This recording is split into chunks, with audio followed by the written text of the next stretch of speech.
Hey y'all, hey! I'm Danny Spirit and welcome back to my channel. As you can see, I'm in a different room with Christmas by my side. That's because I'm at my parents' place, so bear with me as this quality goes on a little journey itself.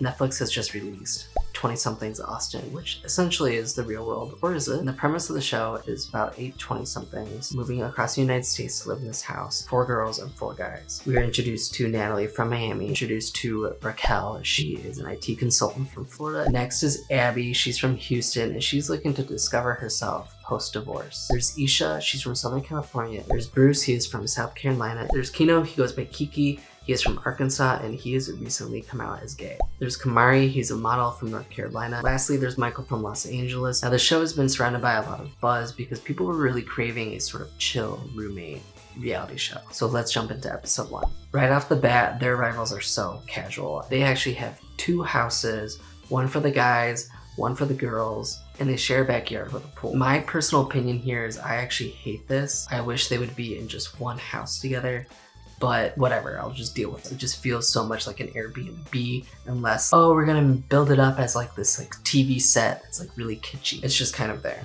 And also, this show is just way less isolated than the real world. They actually have their phones, they have their laptops. So production is treating this show as more work and life rather than party and drama. And if you are looking for a classic real world feel, this is not it. This is not Floribama Shore either. But right off the bat, the storyline so very much is the love aspect of this work and love.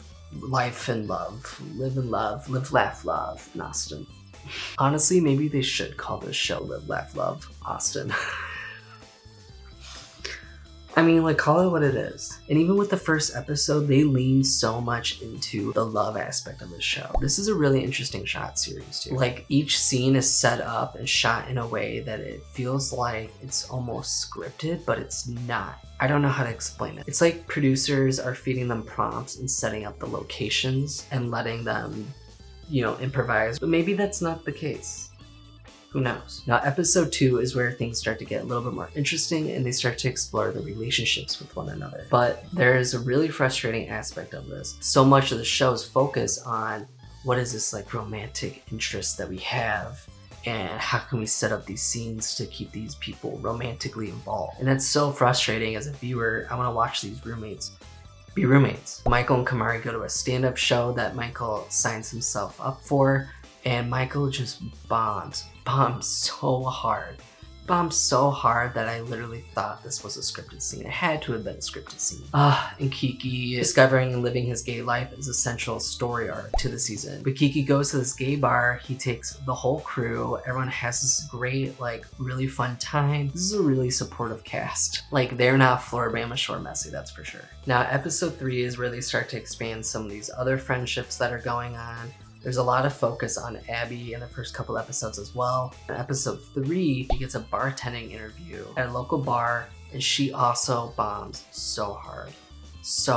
Again, like, I want to know if this is scripted. But the cool part about this is that Kamari and Natalie showed up to the interview, which I thought was really fun and supportive. Kiki goes out with the guy that he met at the gay bar and they have a wonderful time boating on the river. They super hit it off. Kiki is so smitten with him. They kiss. It's just so adorable. I love it. Bruce takes them to a local distillery. Abby and Kamari talk, which is actually really refreshing because they both set up expectations for one another. They both don't want to be in a relationship, but it's also great because they communicate this to one another. So often you have all these conflicts because the 2 people just don't communicate and then they have different expectations.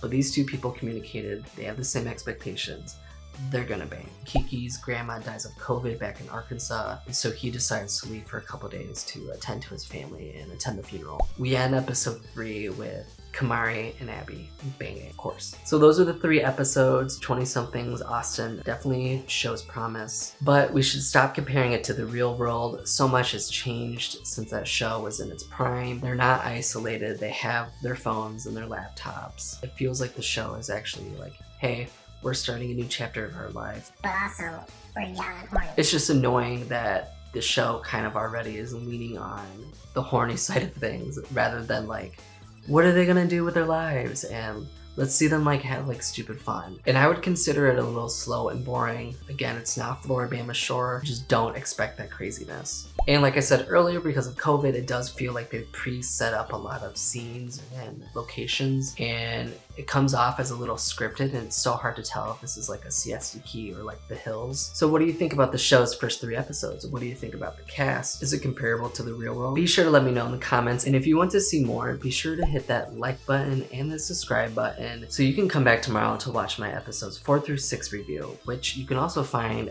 here when it's published. And you can find the whole playlist on the end card. Okay, thanks for watching. See you soon. Bye.